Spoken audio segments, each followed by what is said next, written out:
नमस्ते सबको। मैं हूं खुशी और मेरे YouTube चैनल दिलवाले एक्सप्रेस में आप सभी का स्वागत है। दोस्तों, फाइनली वो इंतजार खत्म हुआ।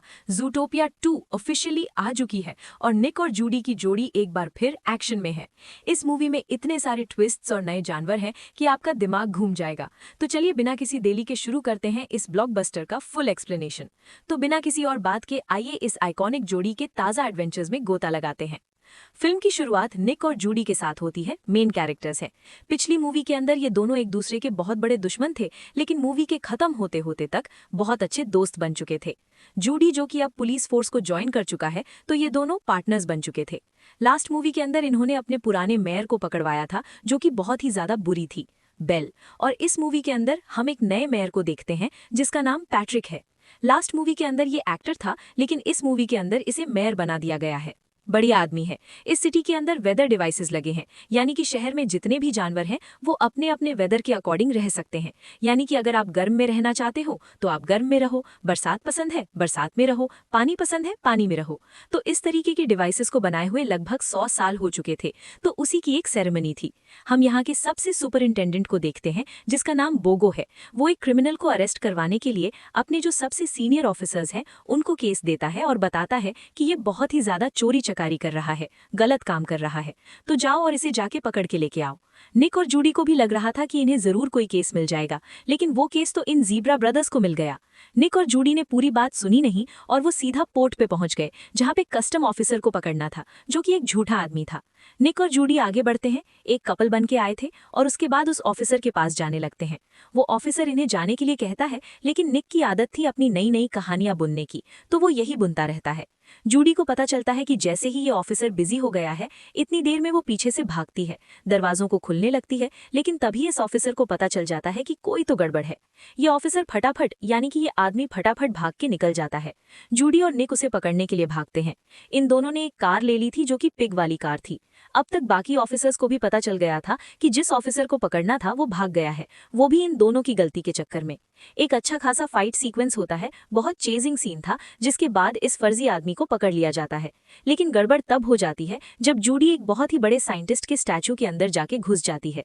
यहाँ पे एक प्रोग्राम चल रहा था और ये स्टैचू बहुत ही इंपॉर्टेंट आदमी का था, यानी कि एक साइंटिस्ट था जिसे सब मना करते थे, और उसी का स्टैचू टूट जाता है।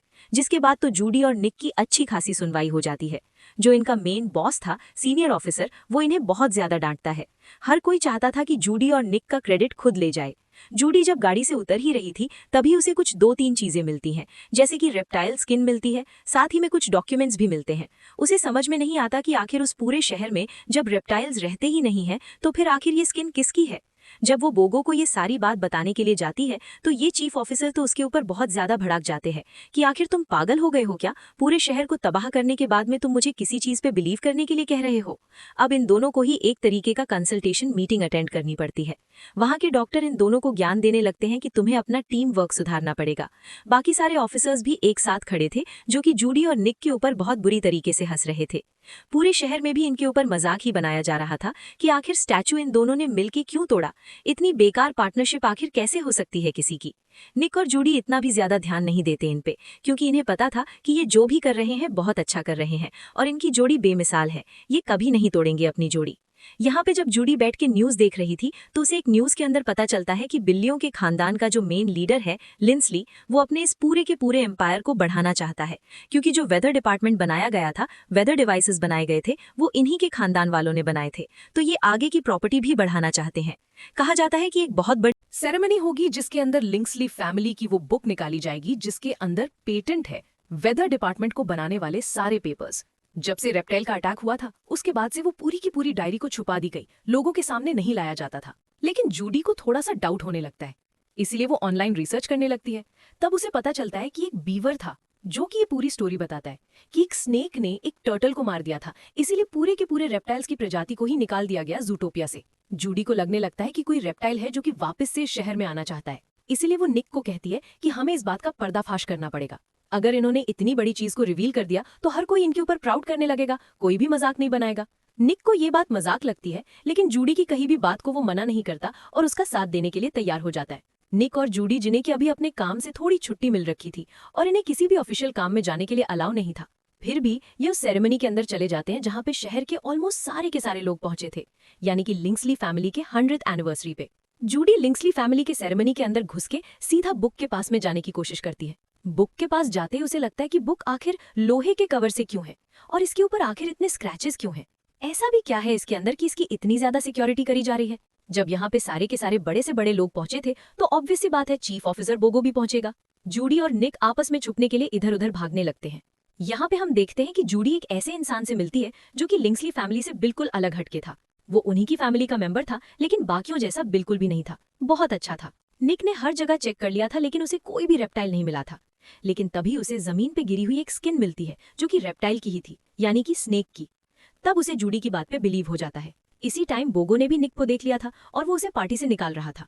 यहाँ पे निक जब निकल ही रहा था तो गलती से उसके पैर पे लाइट चल जाती है और वो लाइट जैसे ही किसी स्टेज के ऊपर गिरती है तो एक पर्दा आके सीधा स्टेज पे गिरता है।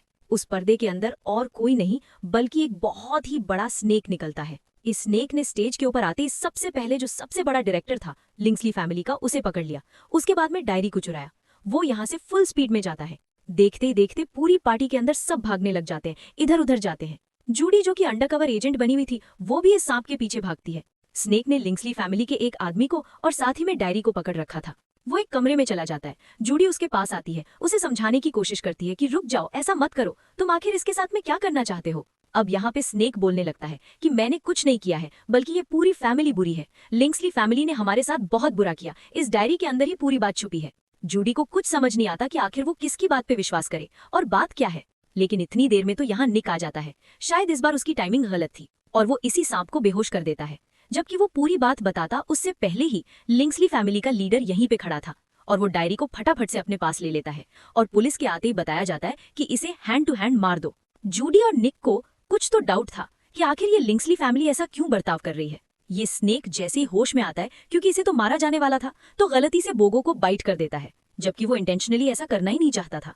अब तो बोगो को लग रहा है कि ये तो बहुत ही भयंकर सांप है, इसे तो मारना ही चाहिए। निक और जूडी को समझ में आ गया था कि कोई तो कहानी चल रही है, इसीलिए वो इस सांप को बचाने के लिए उसकी मदद करते हैं और यहाँ से भागने वाले थे। तब तक यहाँ पे काफी सारे ऑफिसर आ जाते हैं और पिक्चर्स ऐसी क्लिक होती हैं कि मानो इस सांप के साथ में जूडी और निक भी हैं, जो कि लिंक्सली फैमिली को नुकसान पहुंचाना चाहते हैं। नीचे एक गाड़ी आती है जो कि सांप को लेके तो भाग जाती है। निक और जूडी भी फंसे हुए थे, इसलिए ये भी भाग जाते हैं। लिंक्सली फैमिली आपस के अंदर बैठ के एक मीटिंग बिठाती है मेयर के साथ में, और मेयर को कहा जाता है बहुत स्ट्रिक्टली कि कुछ भी करके जूडी और निक को पकड़ना है और साथ ही में उस बुक को लाना है। पूरे शहर के अंदर इन दोनों को बदनाम कर दिया जाता है। इन दोनों को तो मानो गद्दार कह दिया जाता है कि ये दोनों गद्दार हैं। अब यहाँ पे इनके कोई दोस्त थे जो कि मिस्टर बी थे। वो इन दोनों मदद करते हैं पासपोर्ट वगैरह देके और इनकी आइडेंटिटी चेंज करके। ये एक तरीके से इनके पुराने दोस्त हुआ करते थे। लेकिन जूडी यहाँ से भागना नहीं चाहती थी, बल्कि उसे स्नेक का सारा सच जानना था कि लिंक्सली फैमिली से आखिर उसकी दुश्मनी क्या है, वो आखिर ऐसा क्यों कर रहा है।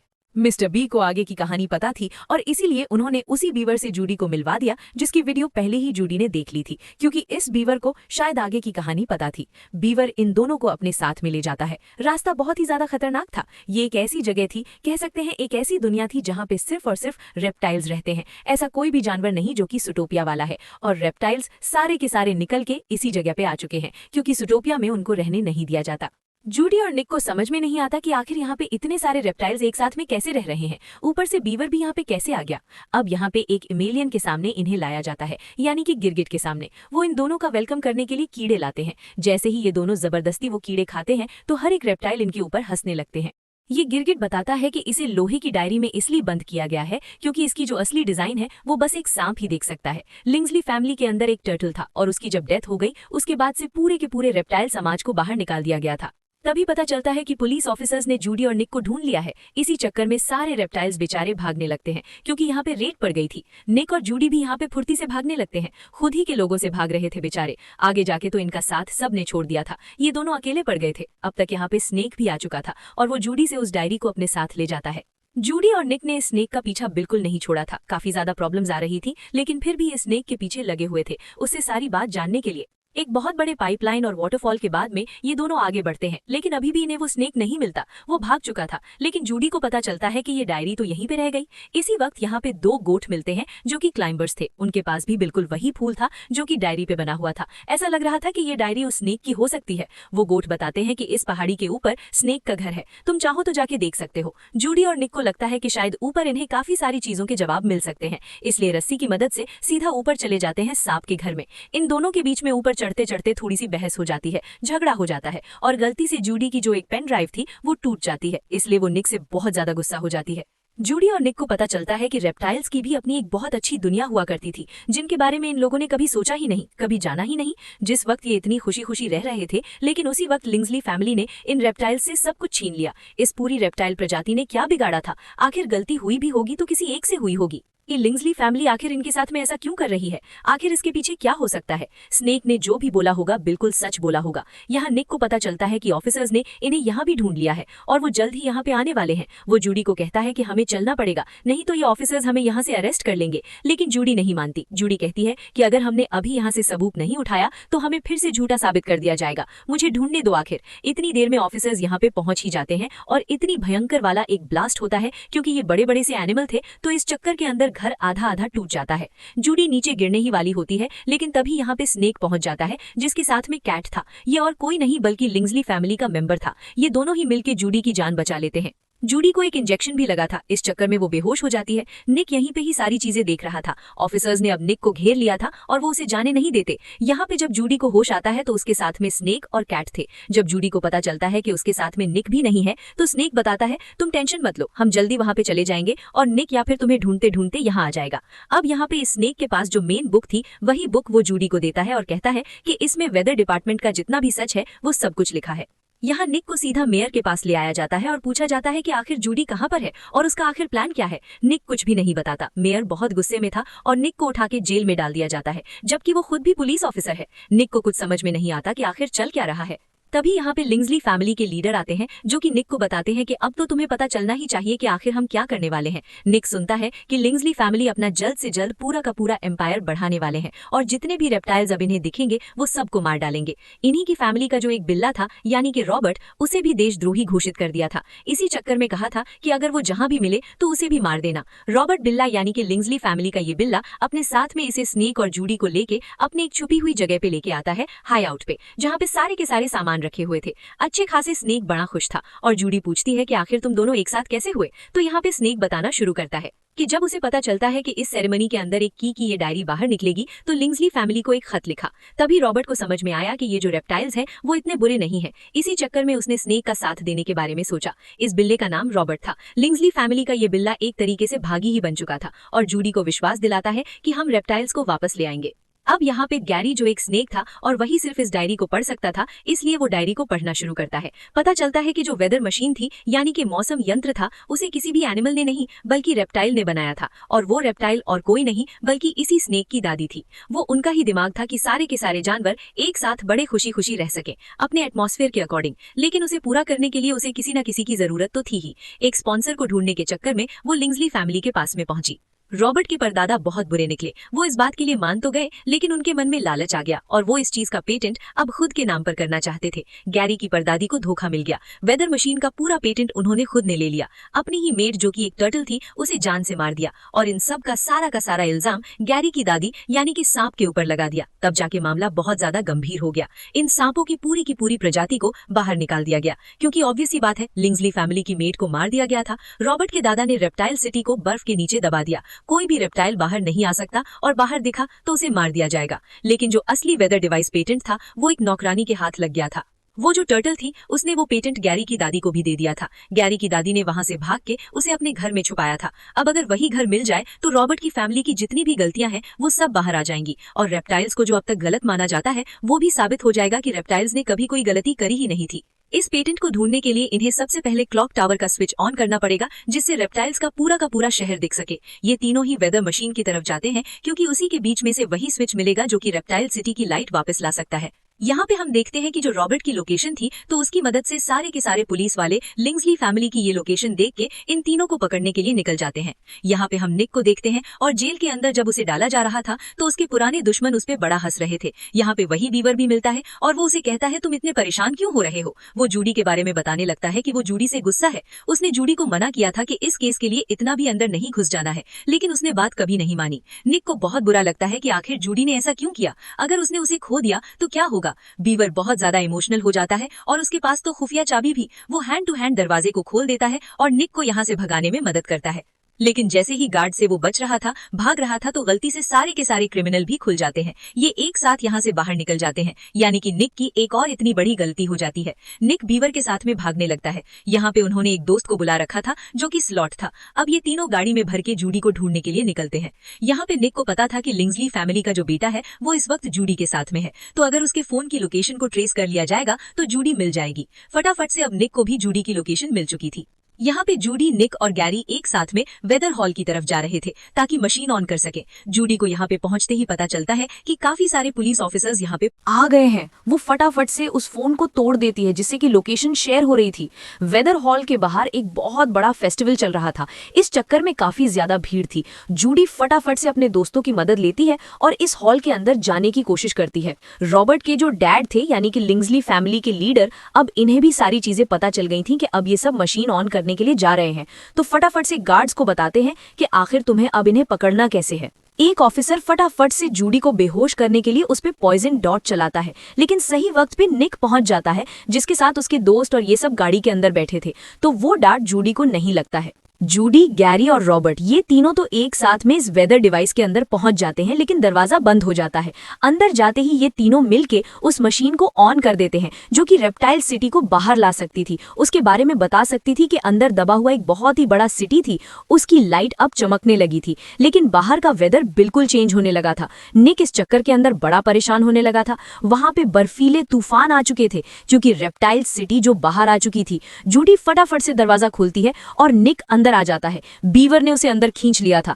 अब यहाँ पे निक तो अंदर आ चुका था, लेकिन सबसे बड़ी चीज रिवील होती है कि ये जो रॉबर्ट था ये बहुत बड़ा धोखेबाज था, एक नंबर का विभीषण था। उसे तो बस कैसे भी करके उस बुक के बारे में पता करना था और जूडी के साथ रह के उसने ये सारी चीजें पूरी कर ली थी। वो जूडी को एक बेहोशी का इंजेक्शन लगाता है और वहां से निकलने की तैयारी करता है। गैरी को ये बात बहुत ज्यादा भयंकर बुरी लगती है और वो रॉबर्ट के ऊपर हैंड टू हैंड अटैक करता है, लेकिन रॉबर्ट उसे उठा के फेंक देता है ताकि वो ठंड से मर जाए। रॉबर्ट कहता है कि अब फैमिली के अंदर सब मेरी इज्जत करेंगे जब ये चीज उनके सामने मैं लेके जाऊंगा। मैं असल के अंदर सारे के सारे पेपर्स ही जला दूंगा। जूडी उसे बहुत समझाती है कि नहीं, तुम्हारी फैमिली ने जो गलत किया वैसा तुम क्यों कर रहे हो, तो तुम तो ऐसा मत करो। रॉबर्ट कहता है कि मैं फैमिली जैसा ही तो हूँ, मैं आखिर उनसे अलग क्यों बनूंगा, जैसे वो लोग हैं वैसा मैं भी बनूंगा। वो आगे जाता है, बीवर को भी वेनम इंजेक्शन लगाता है, उसे भी बेहोश कर देता है। निक जहां हर तरफ जूडी को ढूंढ रहा था तो रॉबर्ट उसके सामने आ जाता है। निक को नहीं पता था कि रॉबर्ट धोखेबाज निकलेगा, लेकिन उसने निक के ऊपर अटैक कर ही दिया। गैरी पता नहीं कैसे तैसे करके अंदर आता है और फटाफट से जूडी को गर्म करने की कोशिश करता है अपने शरीर से, ताकि एटलीस्ट जूडी जिंदा तो हो जाए। अब तक यहाँ पे ऑफिसर्स पहुंच चुके थे और इन सब को लग रहा था कि वो जूडी को मारने की कोशिश कर रहा है। गैरी बहुत ज्यादा चिल्लाता है कि नहीं, मैं उसे मार नहीं रहा बल्कि मैं उसे बचा रहा हूँ, प्लीज मेरी बात समझने की कोशिश करो। यहाँ पे दूसरी तरफ रॉबर्ट और निक के बीच में भी भयंकर वाली फाइट चल रही थी। निक को पता चलता है कि रॉबर्ट के बैग के अंदर एक एंटी वेनम घुसा हुआ है, तो वो उसको लेने की कोशिश करता है ताकि जूडी की भी जान बच सके।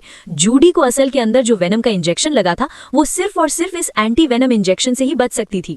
नीचे से गैरी यानी कि वो सांप चिल्लाता है निक की तरफ कि वो इंजेक्शन जल्दी नीचे फेंको। निक की फाइट इस बिल्ले के साथ में हो ही रही थी और वो इस इंजेक्शन को पाना चाहता था। निक कैसे तैसे करके इस बिल्ले से उस इंजेक्शन को ले लेता है और बस नीचे फेंकता है। नीचे जो सांप था उसने उस इंजेक्शन को पकड़ लिया और वो जूडी को लगा देता है ताकि जूडी वापस से जिंदा हो सके।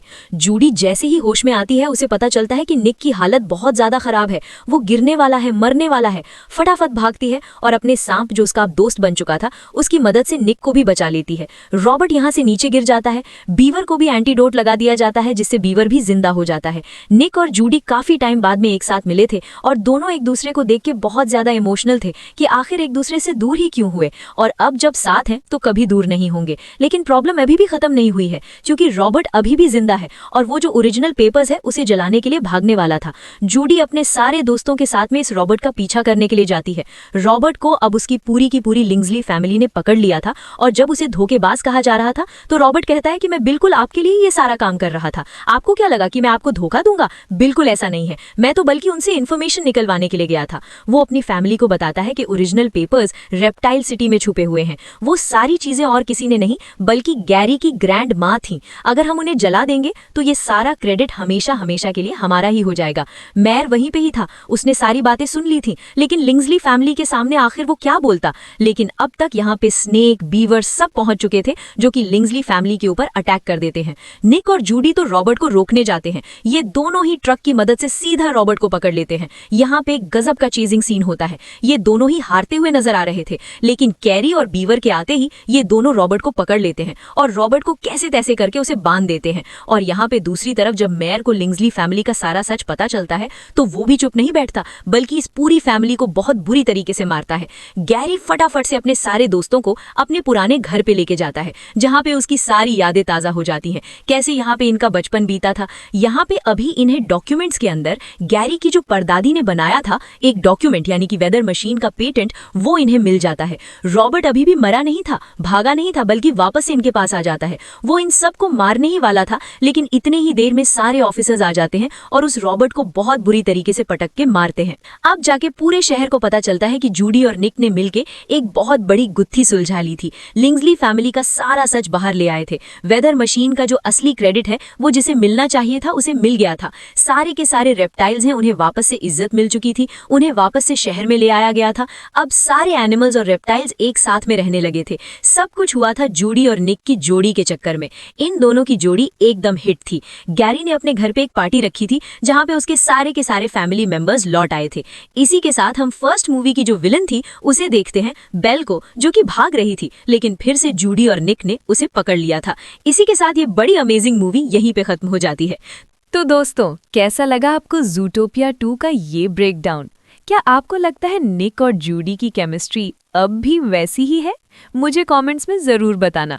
अगर वीडियो पसंद आई तो लाइक बटन दबाओ और चैनल को सब्सक्राइब करना मत भूलना। मिलते हैं नेक्स्ट वीडियो में।